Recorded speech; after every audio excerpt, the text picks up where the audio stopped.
I am your nerderator, Dustin House, spreading that good word about affiliate marketing. You'll find me every Tuesday and Thursday on LinkedIn Live and anywhere you can find your podcast. podcast. So please consider subscribing. And today, my guest, Wade Tonkin, director of affiliate over at Fanatics, old friend, industry legend. Super excited for him to be here today. Wade, welcome to the Nerdatorium. Good to be here. Is that like a way of saying I'm old? Or I mean, those are your words. I just put it in a much nicer sense. Been around longer than most, but yeah, it's good to be here. Absolutely, Wade's been one of the friendliest people that I've ever met in this industry. Even in my first years in this, 10 plus years ago, I met Wade and just had this big smile on his face, just happy to spread whatever word he knew and helping me in my journey for whatever questions. You've always been a great mentor to me and tons of other people. So so glad to have you on today, and we're having a little drinky. Watch the This is comments. special special Cheers, comment. Kristen. Yeah. Okay. Oh, cheers! Kristen's already in the comments. Incredible. Mm. She's probably got her whiskey as well. I'm drinking Knob Creek. What are you doing? I got the Wild Turkey 101 rye. Beautiful. All right. All right. In the chat, already in here. Uh, Kristen, oh well, he just burned himself. Thank you, Kristen. Thanks for being here. Thanks for big time and all of us. No more. If you have any questions about affiliate, jump into this live Q&A with me and Wade. We're going to answer that question and give you the best answer we can. But without further ado, Wade Tonkin, who are you? I'm the director of affiliate marketing at Fanatics. Obviously, been doing affiliate marketing now about 25, almost 26 years. Been kind of all different areas of the business, working on the network side and doing the agency thing, brand side, and a little bit of affiliate stuff. But that's just always been kind of a side thing, just to kind of make sure that I was up to speed on tools people are using and stuff like that. Which I firmly believe that everybody that's managing affiliate programs needs to get their feet wet a little bit with the tools, just so they can know what they're if they how can you be an effective coach if you don't know what the tools are like, or what the game is. So um live in Jacksonville, Florida, big time trail runner. That's what I love doing. And hiker, whiskey aficionado. um that's about it. Beautiful. We get along in so many capacities. You know, I'm a big baseball nut myself, and we get to nerd out a little bit about that at conferences. And sometimes we rarely even talk about affiliate, which is great. And as we enjoy our whiskey. And speaking of whiskey, looks like Kristen has started drinking as well. Thanks for joining us in this event here, Kristen. Appreciate you. I'm going to drop Wade's uh, profile link over on LinkedIn. If you want to get a hold of him, that's how you will do it. But now let's talk about Fanatics and what you're doing over there, Wade. You've always been envious of your program and what you've been doing, and tell me a little bit more about like your role in this whole thing. Sure thing. When I started at Fanatics, I was like pretty much the one guy that was running affiliate there, and we had I think 3 or 4 brands we were running at that point, maybe $6 million a year, business. Now we've grown that to a team with 5 other people. That's both in the U.S. and internationally. We've got some people on the ground in Manchester area in the U.K. That run a lot of the international programs. Have a couple agency relationships as well. So we're working with Lab 6 Media in the U.S., working with acceleration partners in Europe, and we run about, I think, 30, actually just over 40 brands now. We're actually paring back a little bit on some of the brands we're working with, but generally kind of run the team that runs the show. Have awesome people working with me. Joe, who was on here a few weeks ago, it's fantastic. Emma, that runs things for me in the UK, and Rachel and Cade and Jake, that do all the data or most of the day-to-day stuff. So I just run that group and try to run a clean program. Jeez, that sounds like a huge team. It keeps growing every time I talk to you as well. Like, what's it like juggling all these programs? I know you guys over at Fanatics are just constantly, it seems like, buying up new companies or acquiring them. And then the affiliate program falls on you and you've got to make some adjustments. Like, what is that like running that many programs? Yeah, it's challenging. I mean, and one thing I'll say is that, I mean, it seems like we have a lot of people, but when I talk with a lot of agency people, they're amazed at how many campaigns we run with Hmm. the size of team that we've got. And it's definitely, there's trade-offs. I mean, we really, in a lot of cases, kind of have to chase the hot hand, or see where the big opportunity is, and kind of lean into that. And we'll get into situations like an NFL draft or something like that, where we've got uh, three company-owned brands with like Fanatics, Fans Edge, Lids, and then we'll also have NFL Shop. We'll have a bunch of team stores, and so at that point we might have the whole team that's kind of working, and somebody's got responsibility for team stores, somebody's doing leagues, somebody's doing company-owned, or we're splitting that up, posting links, and then we also have a Facebook group for our affiliates where we're posting in there, letting people know that links are live or who the next pick Ooh, was. yeah. And so it's definitely a team effort when we're getting into an event like that where we've got multiple brands that we have to cover. And sometimes it gets really tricky because we'll have like a team brand that might have an exclusive window on a product that's releasing, and so we've Hmm. got to kind of service that first, give people the first opportunity there. But one of the things that we found is helpful is we work with Media Rails as far as CRM goes. Okay. We've got all of our partners tagged up by the teams that they're interested in hearing about. And so whenever we have these opportunities that pop up, we'll go and kind of do a search against, hey, who's into the Seattle Mariners, and then hit those partners. Hmm. I'm not necessarily a massive fan of kind of shotgun approach newsletters. Yeah. We do a lot more kind of targeted outreach to, hey, I'd rather hit the 15 people who I know care and that I know have access to that audience, for that opportunity, hit them up with the opportunity and let them run with it. And then we also, do a lot of that support through the Facebook group where, well, we've got a pretty good sized Facebook group that we've been running for.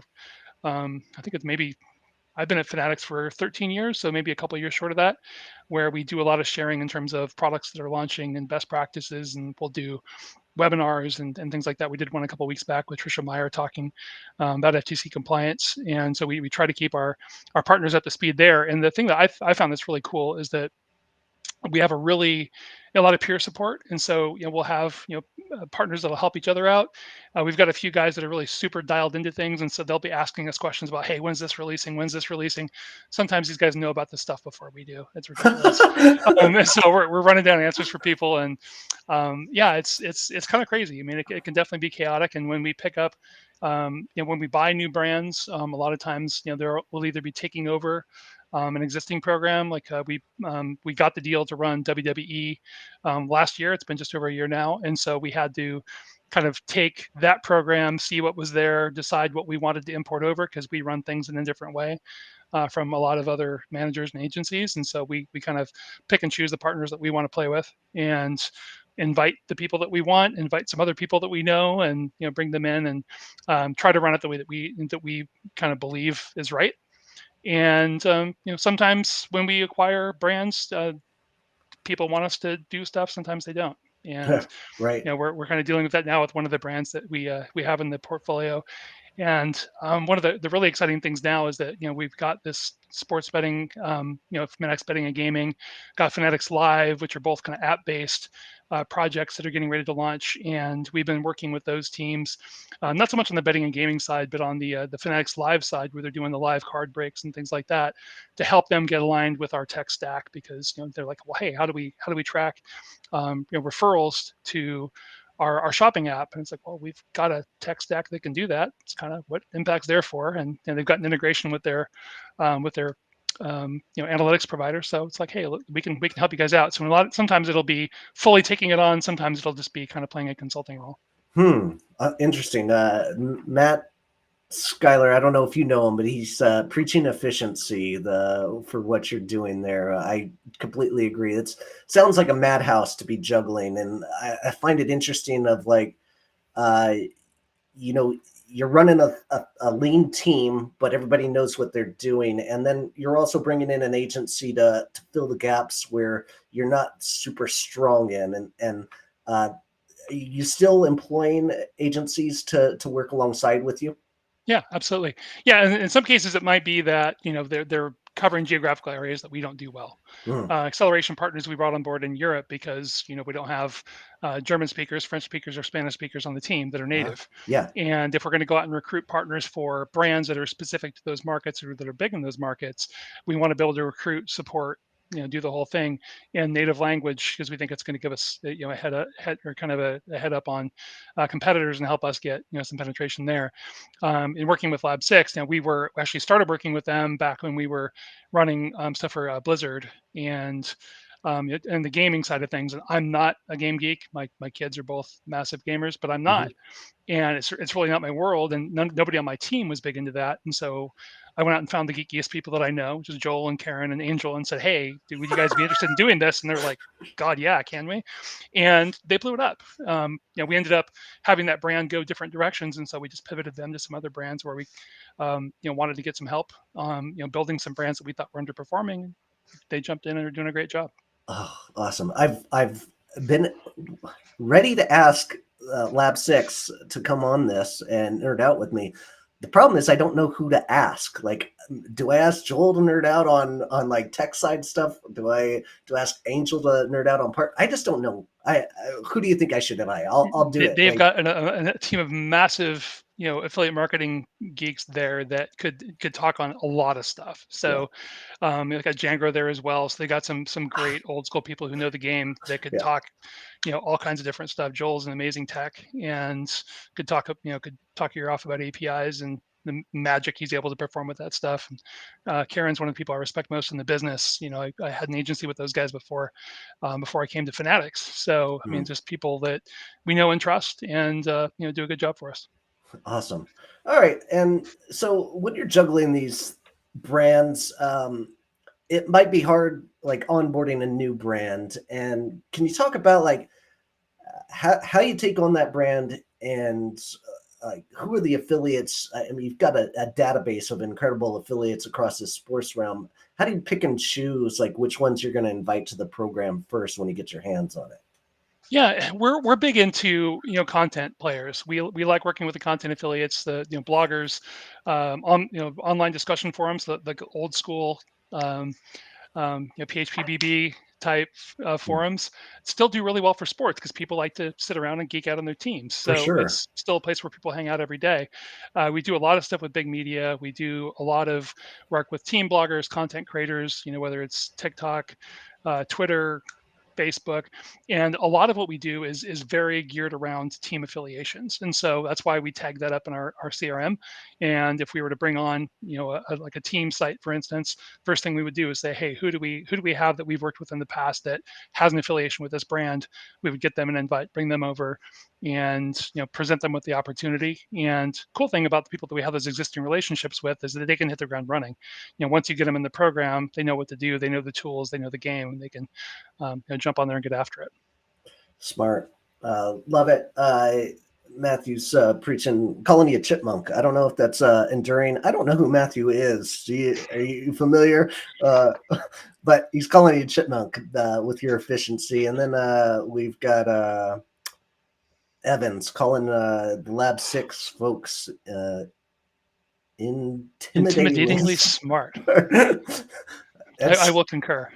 Concur. Yes, we will all. So with those affiliates, you will constantly be getting applications coming in. Just like any big program, you'll probably get dozens of applications in a day, and you've got to search through that. It's somebody's job on your team. But like, can you talk about best ways for affiliates to be reaching out to these brands and make sure that they get into the program? Because I would assume your acceptance rate might be pretty low. Yeah, we put a high bar up there, and it's crazy. I still do a lot of my application review. Oh, yeah. I'm a big believer that quality control starts at the front door, and so I do a lot of it. Some days I get to the point where I'm like, I just can't deal, and so I'll push it off. Emma does a lot of this stuff internationally, so we kind of split it up. But for me, one of the things that frustrates me is I see a lot of people that are super excited about getting into affiliate. They'll come across some kind of a training system, which, in a lot of cases, there's a lot of really dicey systems out there. And it seems like they come and go. We'll see people with different templated websites. We'll see, a month where everybody is applying with Pinterest pages and Pinterest pages only, which I've never had success with Pinterest pages on affiliate marketing. So it's kind of curious to see where that all came from. But we'll see all these kind of similarities. And one of the things that I want to see people doing is they need to think about their profile in their affiliate network or their platform, whether you're working with Share a Sale, CJ, Impact, whatever. Your profile is your resume or your CV, Mm-hmm. and so you need to put your best foot forward. Um, some of the most commonly, some of the most common mistakes we see is if people have multiple social pages, they might only connect one, might not be one that has content. Um, they might have something they just started up. It doesn't have anything there. I mean, there's no engagement, there's no content. That's a big loser for me.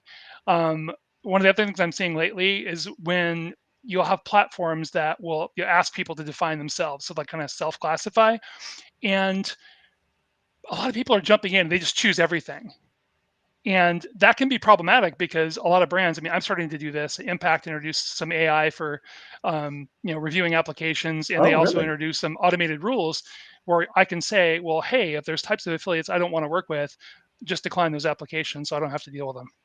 And so, we don't allow paid search. And so I said media arbitrage is probably not a great thing to approve because that's what paid search means.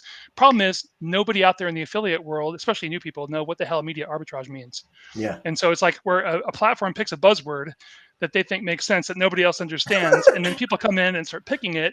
And then I'm just declining all these guys. And they're like, well, wait a minute. Oh. Why did you decline me? It's like, well, because do you even know what this means? Uh, You just told me you do paid search. Do you do paid search? Well, no, I don't do paid search. Well, you told me you did. And so it's like understand how you're classifying yourself. It's like if you don't do paid search, don't choose media arbitrage.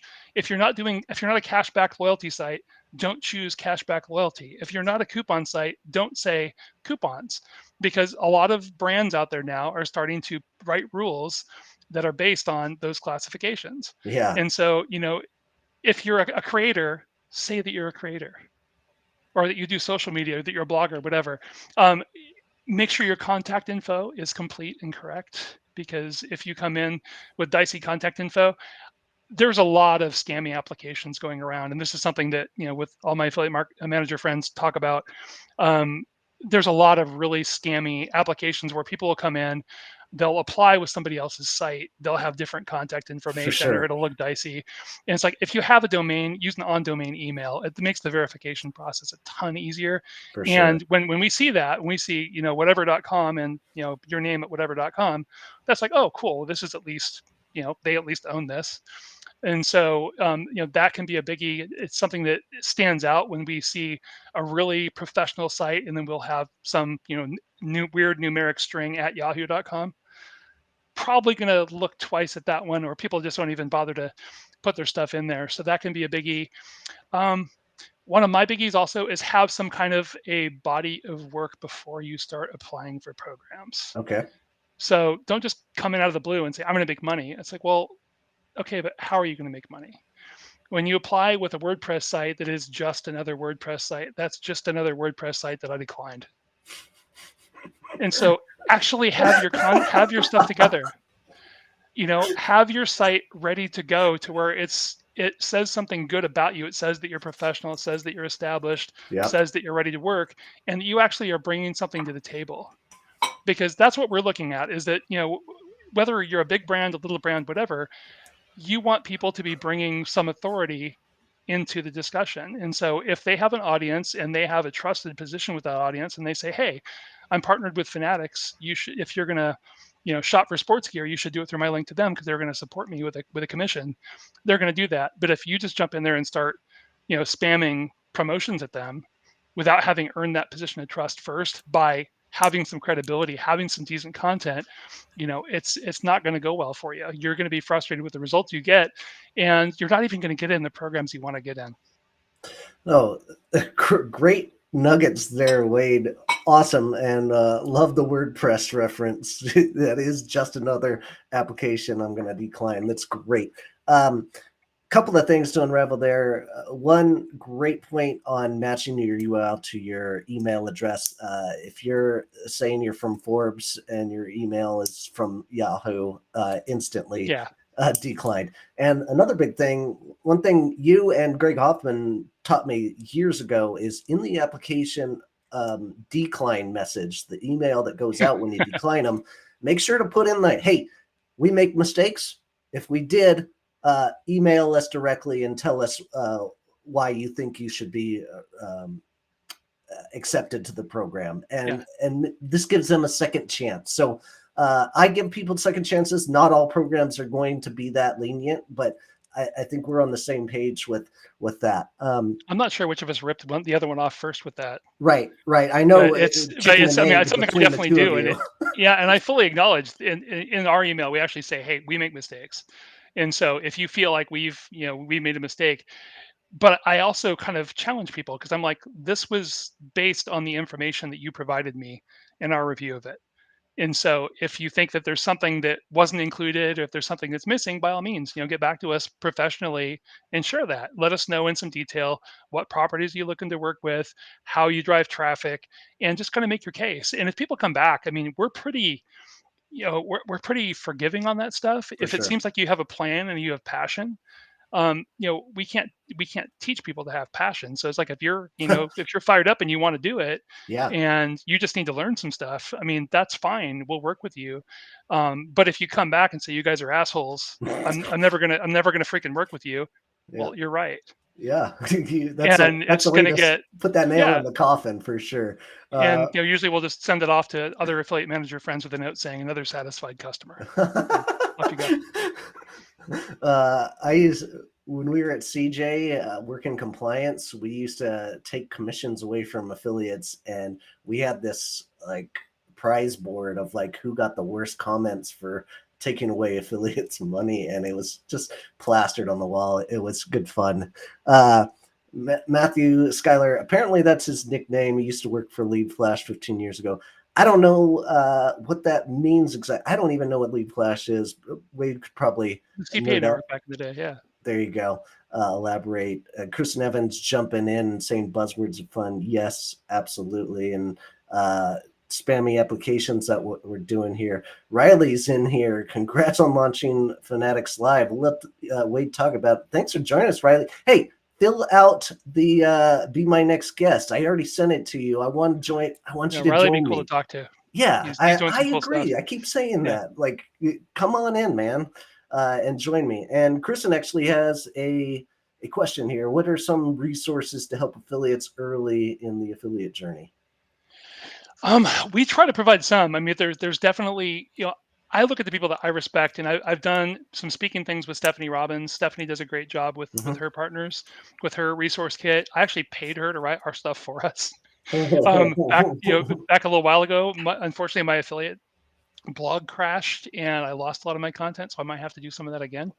Um, there's Sean Collins. It actually had a course that he wrote that was actually really solid and super practical. I wish he would update it because, I mean, a lot's changed in the 10 years since he did it, but it was all very practical, kind Yeah. of methodical approach to how to think about things. Because I Oh, think how to think about things is almost as important as what you should do specifically. sure. It's being able to identify what is it that I'm actually good at, and what can I contribute value with, and then how do I plug in these different ways of connecting with my audience.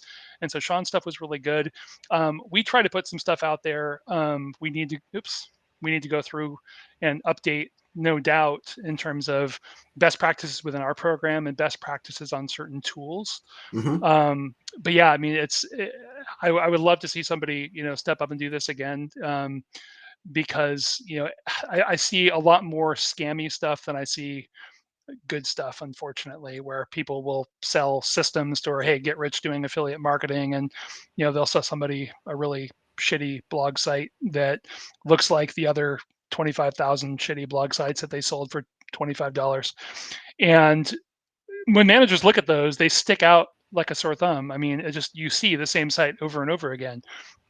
And so it's kind of frustrating because that people are getting scammed Yep. because that style is never going to work. And there have been a few people over the course of the last 20 years that have had those courses out there where we could just see whenever they did a big sales push, because we would see the same applications coming Right. through over and over again with a slightly different URL, or it was it was aggravating because that there's people out there that are trying to make something happen, that are getting conned out of whatever money they probably don't have in the first place. Absolutely. And I mean, there are courses out there that are teaching you how to fraud affiliate programs out there. Oh That's yeah. just the nature of the beast. And there, that brings us back to like the application process. Like Uh, one of those favorite things I like to do is auto decline certain countries. There's a handful yep. of them. I won't say what those are, Same. but I have never found a good affiliate come from one of those countries that was doing legitimate work. So I've been I just ban expanding them that in all. my yeah, I've been Yeah, expanding those rules in my impact automations. exactly. So I've been starting to add more countries that just haven't worked. One other thing that I think is interesting is that ShareASale has their text box that they provide for partners when they're when they're applying to kind of make their case. Hmm. Impact added that relatively recently as well, and which is cool. Not a lot of people use it because I think a lot of people don't really realize that they're not used to it, but I think it's a relatively recent innovation for them, which you can call it innovation when ShareAsale's been doing it for 15 years. Yeah, But you know, if the brand gives you some space to write some copy, by all means use it. yeah.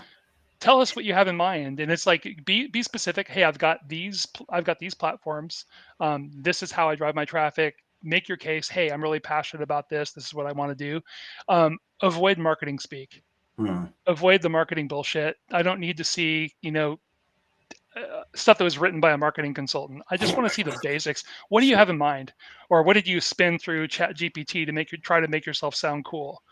Because if I have to spend a bunch of time to figure out what you're even saying, that's time that I'm just not. I don't have that time in the first Yeah, place, and yeah. so I'm gonna get a paragraph in and be like, I have no idea what the hell this means. Right. It's just a Get no. a Yeah, concise four yeah. sentence like value proposition of what your site does and how you present yourself to the affiliate world, and that's what you should be putting in there. And then to answer a Kristen's question, like there are hundreds of affiliate courses out there that you can go test out. I have tried and checked out a lot of them, and from what I can see, go to dustinhouse.com/courses and you can see a handful that I actually trust and don't think are garbage. So question for Wade here: do you typically call prospective affiliates or chat with them on Skype or email or similar? Totally depends on what I can find. Okay. And I'm and the kind of the scale of the partner, because different types of partners, like if you're looking at like big media sites, Mhm. those recruit differently than somebody that runs a fan blog. And so we do a lot of automated outreach through Media Rails, where we have a lot of kind of social listening and search listening campaigns that are built that are watching for different keywords or different hashtags and things like that. And we have an automated drip process that reaches out, 3 or 4 steps that reaches out to kind of everyday contacts.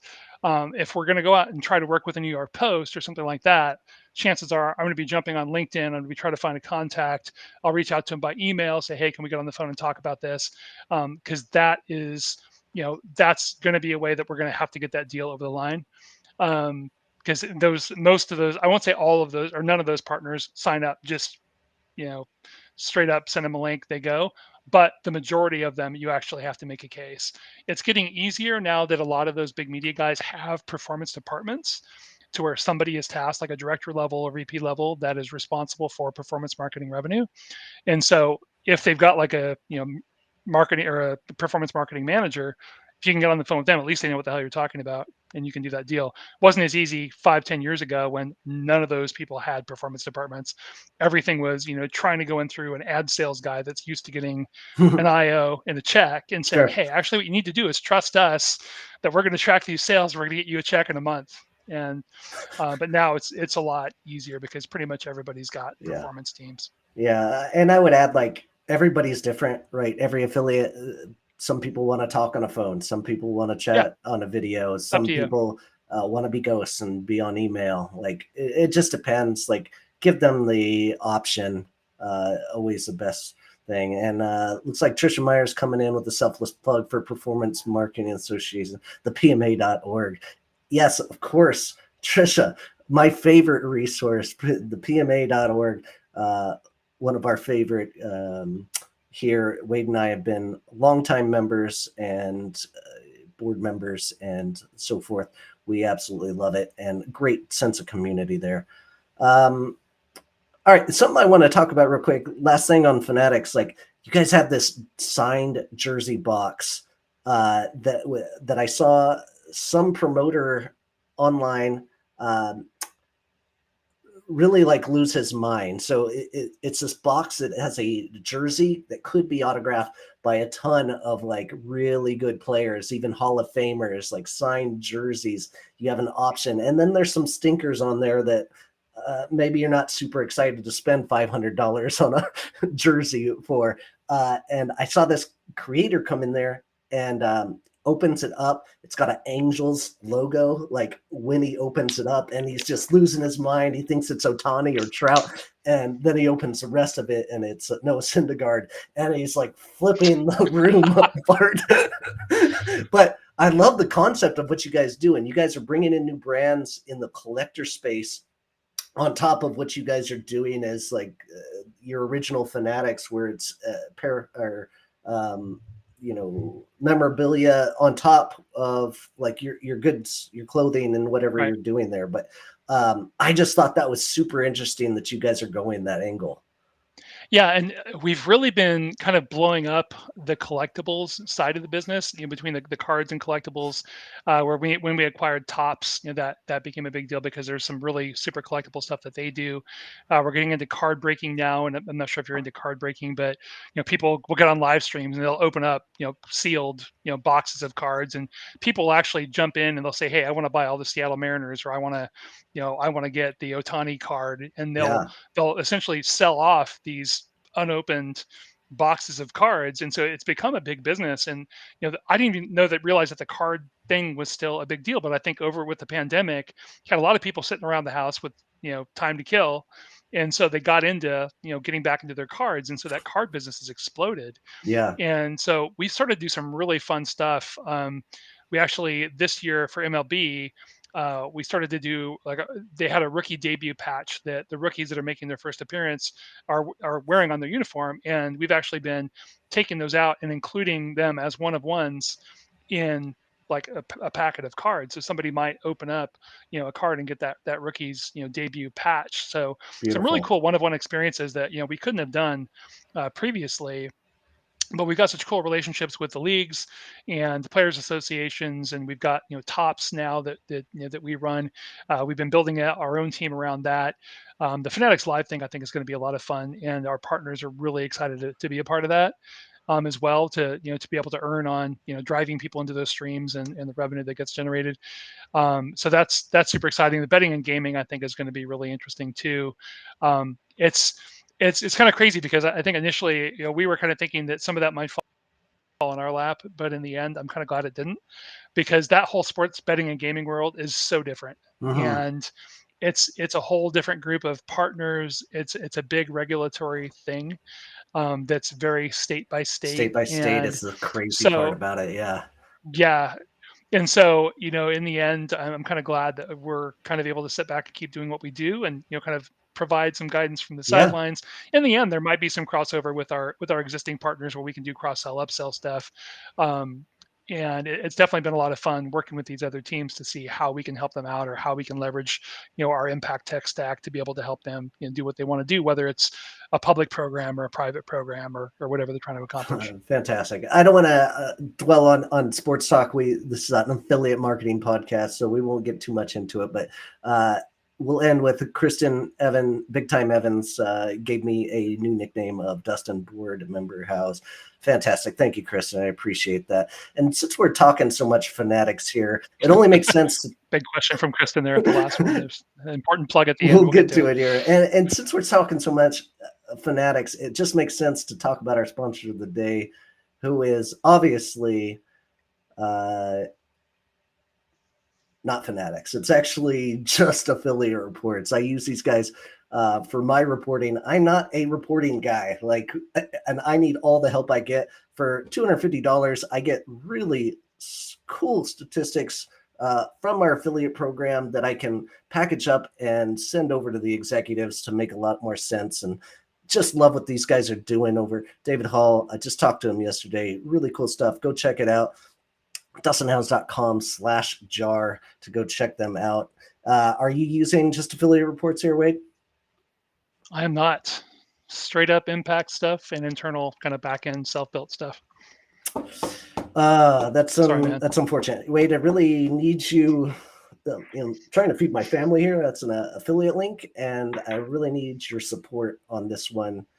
Can you tell everybody that you use just affiliate reports? Sorry, man. Moving on. All right. Integrity is Hot everything. news of the day here. Google trademark policy update.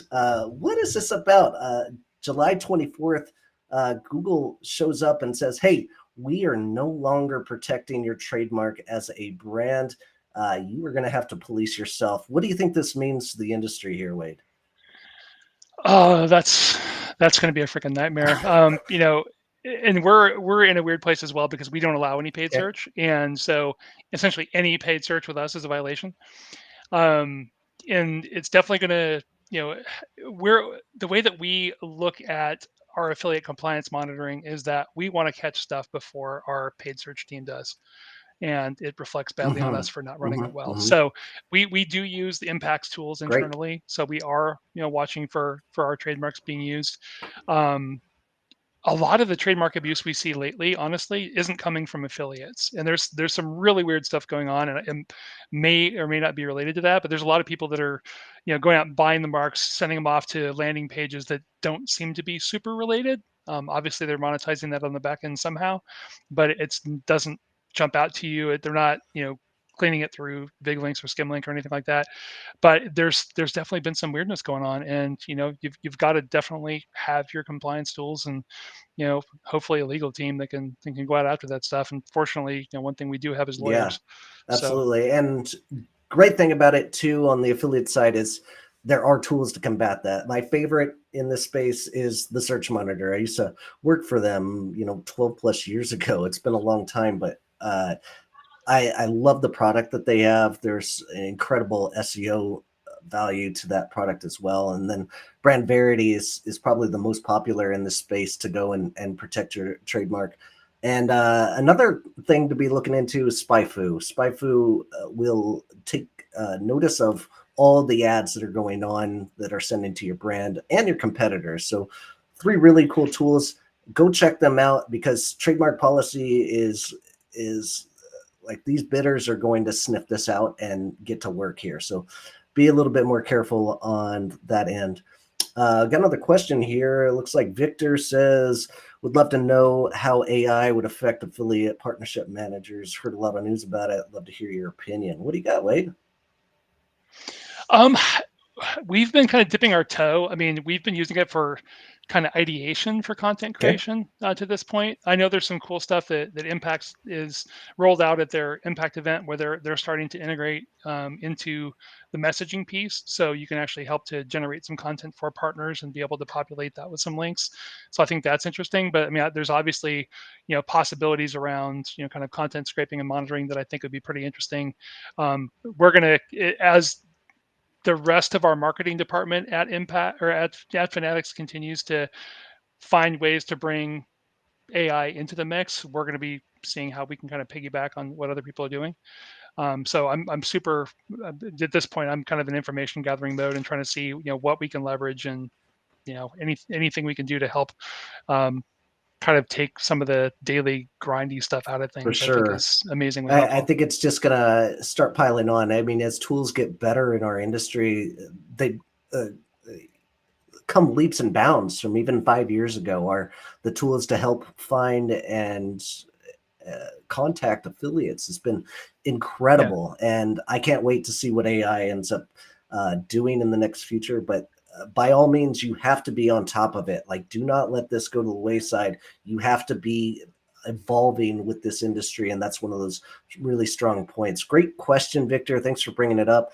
Eric Nagel over here, longtime listener and one-time joiner of the podcast. How do we take affiliate brand relationship to the next level beyond commissions and exchange for sales? Great question, Eric. What do you got, Wade? Yeah, I mean, I think there's for in our case specifically, I think there's definitely some things that we're looking into around how can we leverage some of these cool experiences that we have access to through our brand relationships and player relationships to maybe juice things up for some key partners. to be able to offer some additional perks. We've explored some things where we could do in terms of making it easier for partners to, pick up fan cash that they could use to reward their fans or to shop for gear themselves as a reward in addition to what they're doing on their commissions. I'm still not a massive fan of sponsored posts and like buying placements. I still like to keep it performance based primarily. We've done some, and it's crazy because I think until like probably 4 or 5 years ago, I had not done like a tenancy or like a paid placement in affiliate marketing, and I'd been doing it for like 20 years, and we just managed to avoid it.